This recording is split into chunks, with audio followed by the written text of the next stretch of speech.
Assalamualaikum warahmatullahi wabarakatuh.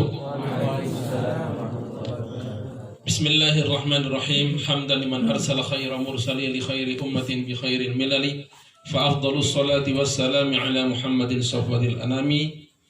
Qala Rasulullah sallallahu alaihi wasallam, "Adibu auladakum ala thalathi khisal, hubbi nabiyikum wa hubbi ahli baitihi wa tilawatil Qur'an." Atau kama qala Rasulullah sallallahu alaihi wasallam. Hadirin hadirat, Bapak Ibu guru, Ustaz Ustazah yang kemuliakan, syukur pada Allah Subhanahu wa taala, kita akan melanjutkan materi kita saat ini dalam program basic training ini untuk berkenalan lebih dahulu. Dunia itu apa sih? Makhluk apa? Dari mana asalnya? Tak kenal maka tak sayang kita. Terus untuk apa kita? Untuk bersihkan waktu kita langsung aja.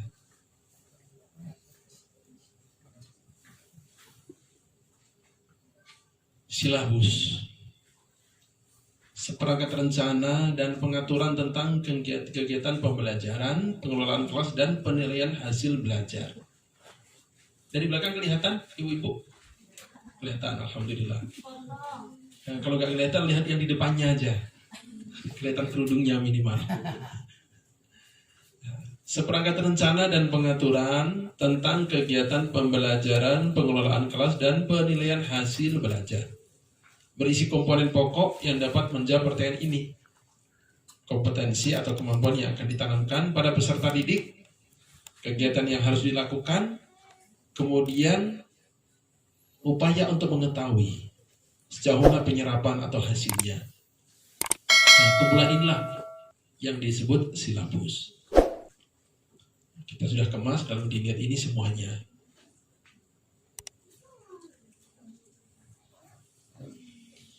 Yang nyusun siapa? Kalau ditulis semua panjang ini. Banyak soalnya. Banyak. Tadi sudah diceritakan sekilas. Ini tim kami, tim sebenarnya ya. Tim kami kalau diceritakan study banding ke India, ke Thailand, sampai ke South Africa. Kenapa ke sana? Sebab kita takjub di negara-negara itu, mereka muslim minoritas kok bisa eksis gitu. Kalau kan kita study bandingnya ke Saudi, misalnya ke Yaman, ke Mesir, kita nanti banyak alasan, sana kan orangnya Arab, memang tiap hari agama, susah diterapkan. Nah, kalau ternyata di South Africa bisa, di India bisa, Thailand bisa, kenapa kita nggak bisa? Nah, itu makanya kita studi banding ke sana, kita ambil ilmu beliau-beliau, kita godok lagi, terbetullah diniat yang kita pegang ini di Indonesia ini. Target kita 16 tahun. Target 16 tahun. Kenapa kok lama banget gitu? Sedangkan kalau kita lihat kenyataan ya, Bapak, Ibu-Ibu, dulu saya pikir hanya di Indonesia. Ternyata waktu kami diminta untuk isi training diniat ini juga di Malaysia sama. Umumnya anak-anak belajar agamanya itu hanya sampai kelas 6 SD, setelah itu selamat tinggal madrasah. Di tempat ibu-ibu gimana? Sama? Di Darul Barokah gimana? Masih banyak bapak-bapak yang mau belajar agama? Banyak. Atau sama? Ada dari Darul Barokah ini? Ada. Dari Basri pun? Ini. Gimana di sana? Sama? Gurunya kami apa bapak-bapak ini? Sementara kalau kita lihat ya, secara hukum agama, rata-rata anak lulus SD itu belum mukallaf. Mukallafnya setelah lulus SD gitu maksudnya. Setelah lulus SD itu baru mukallaf. Di saat mereka mukallaf justru gak belajar agama, kan kasihan. Itu maksudnya. Itu secara hukum agama. Kemudian sekarang psikologi sekarang. Umur-umur pancaroba, umur-umur peralihan tatkala dia ya anak sekarang disebut ABG begitu. Itu kan setelah SD. Itu masa pencarian identitas. Ternyata di saat itu gak punya pembimbing. Waktu itu gak ngaji lagi. Gak ke madrasah lagi, gak punya ustadz lagi. Terus kemana bergurunya? Buka HP akhirnya. Entah nanti gurunya itu ustadz yang di YouTube atau game yang di YouTube, tinggal 2 aja pilihannya. Tatkala tidak ke madrasah lagi, kan kasihan. Makanya kalau ditanya cita-cita kita berapa tahun ini, ya kalau rencana sampai 16 tahun sebenarnya. Cuman jujur bukunya baru ada 7, jilid 0 sama 6 tahun tingkat dasar ini. Dari tahun kemarin kita lihat yang jilid 7 untuk dikerjakan, belum kelar juga. Tapi semoga lah tahun ini, doa Bapak Ibu ini semoga tahun ini kelar ini. Amin. Nah, udah malu kita ditanya ini sebenarnya, Masya Allah. Timnya sudah ada, materi ada, tinggal nyusun aja. Nah, gitu. Isinya apa? Nah, ini materi dari jilid 0 sampai 6 ya, 1 sampai 6 minimal. Pembukaan berupa nazom. Nazom ini kita isi 2, Aqidatul Awam dan Tuhfatul Atfal. Itu bonus saja. Kalau di tempat kami di sini, di Cilacap sini, kita agak niru sekolah formal. Jadi sebelum masuk kelas dibariskan dulu. Baris.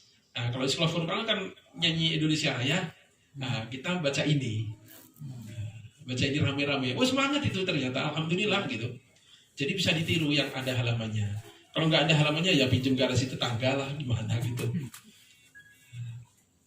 Yang kelas 01 dia Aqidatul Awam, yang lanjutannya Tuhfatul Atfal. Kemudian berikutnya adalah Al-Quran, berisi bacaan dan hafalan. Bacaan ini huruf hijaiyah sampai khatam Quran, kelas 6 selesai dia Qurannya. Kemudian hafalannya Al-Fatihah juz amma dari ayat kursi. Ini dengan alokasi waktu hanya 1 jam ya, 1 jam dengan pembagian materi sebanyak ini. Oh, kok lambat? Ya karena materi untuk Al-Quran hanya kurang lebih 20-30 menit. Kalau ingin cepat tinggal nambah waktunya, tambah 1,5 jam jadinya. Seperti di beberapa tempat di Al-Hilal misalnya, kemudian di Batam, bukan di Batam, di Bangka. Ada beberapa tempat yang mereka sudah bisa melebihkan waktunya, ya akhirnya hafalan juga bisa cepat karena melebihkan waktunya tadi. Ini dengan porsi waktu minimal. Kenapa diambil sedikit? Sebab target kita bagaimana dilihat bisa diterapkan mulai di kampung gunung seperti kita di sini sampai di kota yang metropolitan yang sibuk sehingga orang nggak punya alasan lagi untuk nggak belajar. Alasan klasik, nggak ada waktu. Tapi untuk les bahasa Inggris ada, les matematika ada, bahkan les nari ada. Padahal nggak tahu kapan kepakainya itu nanti juga. Les piano, les biola, les macam-macam. Begitu agama nggak punya waktu. Ya udah kita tawarkan, masa sih 1 jam nggak punya? Belajar apa 1 jam? Nah ini 1 jam, gitu.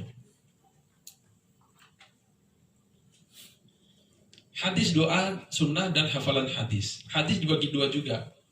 Semester pertama doa sunnah, 45 doa sehari-hari, 18 sunnah sehari-hari dari kelas 1 sampai kelas 6. Kemudian hadisnya hafalan hadis 50 hadis tematik keimanan, ibadah, muamalah, muasyarah dan akhlak. Akidah fikih, akidah 5 kalimat utama, kalimat thayyibah, syahadat, istighfar dan sebagainya. Kemudian rukun iman, sholat sempurna, bacaannya, gerakannya. Kemudian tambah sholat Jumat, sholat musafir, praktek sholat dengan pengawasan ustaz. Asmaul husna, biasa fikih, masalah seputar sholat, bersuci, juga pengetahuan singkat mengenai puasa, zakat, dan haji. Ini kita mengenal materinya. Kemudian pendidikan Islam. Pengetahuan Islam berisi 110 tanya jawab seputar Islam, tokoh Islam, dan tempat-tempat bersejarah. Sebab tadi anak-anak kita kadang ya orang tuanya juga karena makin minimnya pendidikan Islam, makin kurang menariknya mungkin kalau dibandingkan hiburan itu, konten-konten yang berisi pengetahuan akhirnya makin jauh dari agamanya sendiri. Kadang ditanya tentang tokoh nggak tahu itu siapa. Pernah iseng-iseng ada anak SMP itu, Dek, kenal nggak Umar? Umar tahu lah. Siapa? Nama jalan di sini. Bukan. Umar sok tokoh. Nggak tahu, pokoknya itu nama jalan tuh. Ada Umar Wirahdi Kusuma apa-apa itu. Masya Allah, orang yang namanya menggetarkan Eropa, ini orang Islam sendiri nggak tahu. Kan ironi banget gitu. Coba tanya dia tentang misalnya masih kecil tanya tentang Doraemon itu, insya Allah tahu itu. Atau agak besar sedikit tanya tentang siapa? Halilintar itu siapa itu? Itu tahu juga itu. Tanya tentang Umar nggak tahu coba. Ya Allah. Terus mau dibawa kemana anak-anak kita? Ya jangankan orang yang alhamdulillah kita dikasih kesolehan lah dengan kadar tertentu. Yang jahat aja kalau ditanya pengen anaknya soleh gitu. Tapi kalau hari-hari yang didengar dan dilihat yang tidak soleh, gimana bisa jadi soleh? Kemudian pidato doa dan sirah nabawiyah, nah ini juga sangat-sangat ironi. Sangat-sangat ironi. Tapi dalam hadis saya bacakan tadi, adibu auladakum ala thalathi khisal. Ajarkan adab pada anak-anak kalian dengan 3 perkara saja. Hubbi nabiyikum, hubbi ahli baitihi, wa tilawatil Quran. Cinta Nabi, cinta keluarga Nabi, baca Quran. Baca Quran alhamdulillah. Cinta Nabi.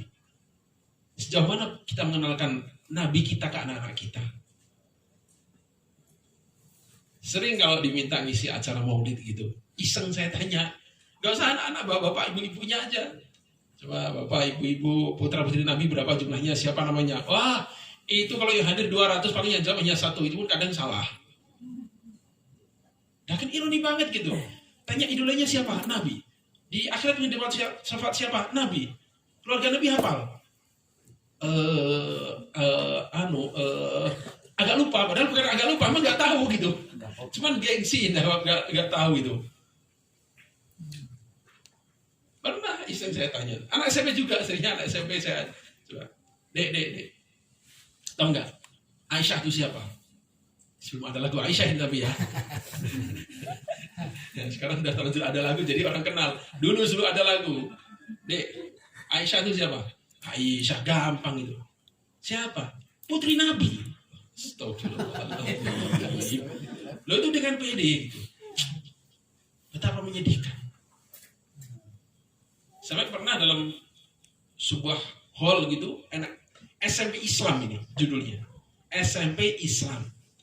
Diadakan semacam sayembara. Coba adik-adik yang kenal sahabat Nabi, sebutkan 5 nama. Gak ada. Gak usah 10, 5 gak ada. 4. Yang ngacu cuma 2-3 orang. 3, 2, 1. Bahkan yang gak kenal sama sekali lebih banyak. Yang 4 yang mentok itu sahabat Abu Bakar, Umar, Utsman, Ali. Udah segitu. Lebih dari itu gak tahu. Coba suruh nyusun daftar nama artis gitu. Atau YouTuber gitu. Jangan 10, 20 juga lebih gitu. Nah, kan ironi gitu.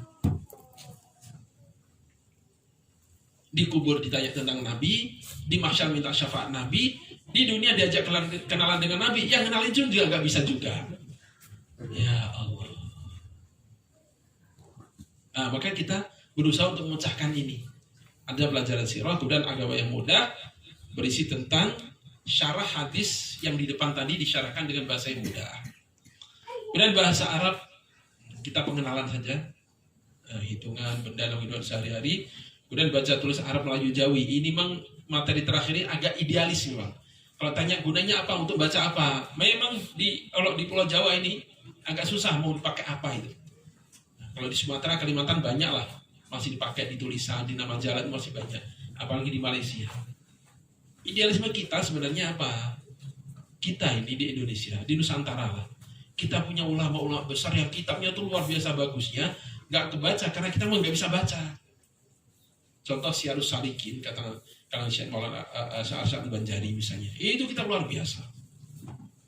Kitab fikih, kitab tasawuf yang sudah cocok untuk orang Nusantara. Tapi gak ada yang bisa baca. Karena tulisannya Arab Melayu tadi. Nah, justru lakunya di Thailand dan Malaysia. Padahal yang nulis orang Banjar. Syekh Abdul Samad Al-Falimbani misalnya ditulis di Palembang. Dibacanya malah di Thailand. Kita nggak kenal.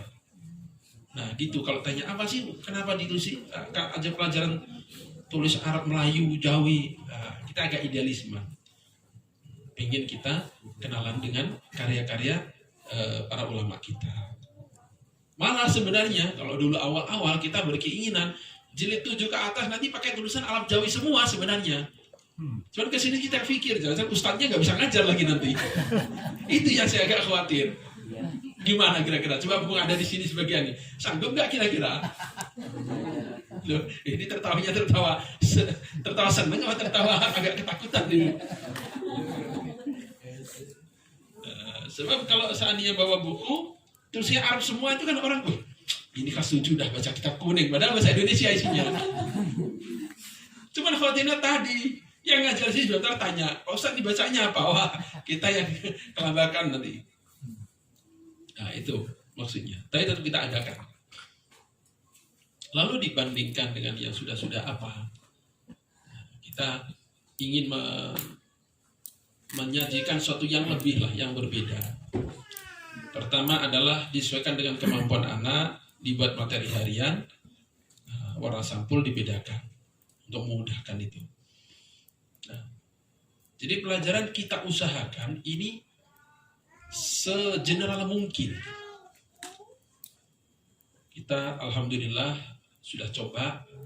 Ujung barat pernah di Aceh itu jalan, cuman karena kita masih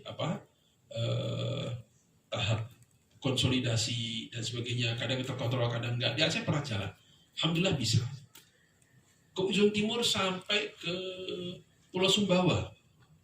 Sampai sekarang alhamdulillah masih jalan. Kendari masih jalan juga. Jadi maksudnya nggak ada alasan, ini nggak ke tangkep oleh anak terlalu tinggi, nggak, alhamdulillah. Jadi ini insya Allah bisa diserap untuk anak-anak secara umum di Indonesia, kelas-kelasnya ini. Dan tadi kita menyisihkan waktunya harian, setiap hari untuk belajar agama. Ini untuk sebelum ada pertanyaan untuk jawaban. Kadang nanti ada yang tanya, nah kalau untuk ngasih privat itu gimana seminggu sekali? Ya kalau hasil ada, memang ada, nggak kita katakan nggak ada hasilnya, ada, tapi nggak akan maksimal. Sebab ini pendidikan, tarbiyah. Nah, tarbiyah itu seperti tumbuhnya pohon. Kita tanam benih, nggak tahu gede. Seminggu kemudian udah keluar. Sebulan kemudian, ini kapan gedenya? Kok tahu-tahu segini? Gak ketahuan karena begitu lembutnya pertambahannya. Nah, pendidikan itu begitu sebenarnya. Atau contoh lain seperti kita misalnya ini, ada anak kita badannya kurus kering, bawa ke dokter, udah ibu minumkan ini tiap hari ya, ini untuk sebulan, ini satu kaleng ini. Diusahakan habis sebulan. Sehari 1 gelas takarnya sekian sendok. Andaikan ini susu 1 kaleng, biar cepat diminum sehari sekalian langsung habis. Kira-kira gimana hasilnya? Gimana? Langsung gemuk kan? Oh, justru muntah, mungkin sakit, malah masuk UGD nanti.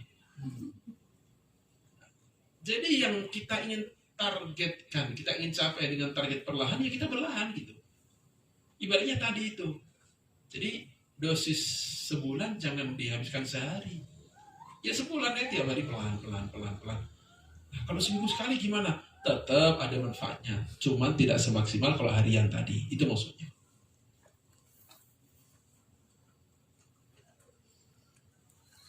Untuk mudahkan ini sudah ada alokasi waktunya. Semester pertama Al-Quran 30 menit, hadis 5 menit, akidah fikih 10 menit, pendidikan Islam 10 menit, bahasa Arab 5 menit. Dan seterusnya. Ini untuk memudahkan kita. Makanya ustadzah ada jam, pegang jam, atau di kelasnya ada jam. Jangan main kira-kira.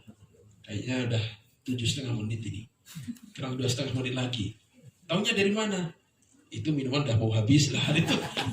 Ini kan bukan jam air ini. Itu kan minuman, gak bisa pakai ukuran gitu. Atau ini udah terasa agak panas karena udah 10 menit ya. Kasihan nanti. Kita belajar untuk disiplin. Sehingga ada jam atau usahanya ada jamnya. Disesuaikan dengan daya pikir anak, dengan bahasa kita usahakan semudah mungkin. Diusahakannya semudah mungkin. Sehingga seandainya Bapak Ibu tatkala mengajar nanti menemukan kalimat yang masih susah, kasih aja masukan pada kami. Bisa lewat tim Dinia, yayasan itu, atau langsung ke saya, nomor ada di bagian depan itu. Nah, tolong Ustaz, ini kata-katanya agak susah untuk anak-anak. Udah nanti kita usahakan untuk dipermudah lagi bahasanya. Dan berikutnya materi disusun dengan skala prioritas. Prioritas al-aham fal-aham. Kalau menurut Imam Ghazali kan nama ilmu wajib itu kan ilmu hal. Orang masuk Islam jam 10 dia belum punya kewajiban belajar sholat asar. Kewajibannya baru belajar sholat zuhur. Apalagi maghrib isya belum wajib dia itu. Yang wajibnya di depan mata. Maksudnya apa? Kita ngajarin anak-anak ini yang kira-kira dia cepat ngamalin gitu. Makanya maaf seperti misalnya pelajaran manasik haji misalnya, atau hitungan tentang zakat yang rumit-rumit kita belum ajarkan. Atau tentang gimana cara kurban yang baik. Ya jangankan anaknya, bapaknya aja kadang nggak kurban-kurban. Mau diajarin hitungan zakat, kambing 40 ekor, zakatnya sekian, di kambingnya nggak ada. Awalnya kalau di kota, mungkin bentuk kambing pun belum pernah lihat, hanya lihat di gambar gitu. Makanya kita belum ajarkan, kita sekarang prioritas yang kira-kira udah diamalkan. Kecuali ini.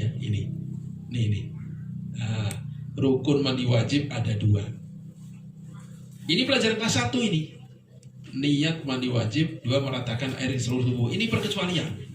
Ini mereka belum mengamalkan. Tapi sudah diajarkan. Kenapa? Karena kondisi mendesak ini. Kondisi mendesak. Mungkin di daerah bawah ibu-ibu yang alhamdulillah pada pendidikan agama nggak begitu terasa. Tapi di kota itu kadang kita miris. Saya pernah dengar cerita ini, yang cerita orangnya lagi di sini, Kang Fajri ini. Dia cerita di flat Sarijadi itu ada orang punya anak sudah kuliah bilang, kan, saya baru tahu apa itu kalau habis hubungan suami istri ini ternyata wajib mandi ya. Wah ini kagetnya bukan main. Lah selama ini gimana? Ya nggak gimana-gimana, gitu-gitu aja dong. Masya Allah. Santriwati belum nikah tutup telinga dulu ya. Akhirnya penasaran dikumpulin tuh warga itu. Itu ditanya dari warga itu yang kumpul di musola, yang tahu tentang mandi wajib itu hanya kalau nggak salah 8 orang. Yang lainnya memang nggak tahu gitu. Memang nggak tahu. Jadi kita jangan beranggapan cuma belajarnya gitu aja masa nggak tahu. Emang nggak tahu gimana lagi gitu. Emang nggak tahu. Ini padahal generasi-generasi yang SD-nya zaman dulu masih pelajaran agama masih banyak ya. Bukan hasil SD zaman sekarang yang agamanya dikit banget gitu. Itu mandi wajib aja nggak tahu. Sampai ada yang ditanya, tahu nggak rukun mandi wajib? Gampang gitu. Apa? Sampo, terus sabun, terus handuk, terus minyak. Loh, astaga, itu serius itu. Bener kan? Bener apanya? Ya Allah, ya Allah. Itu keadaan umat. Makanya ini terpaksa diadakan. Nanti kalau tanya, mandi wajib itu apa Pak? Bu, mandi wajib itu apa? Di rumah aja tanya ke bapak ibunya. Sebab jujur targetnya ini memang bapak ibunya gitu, bukan dia. Targetnya bapak ibunya.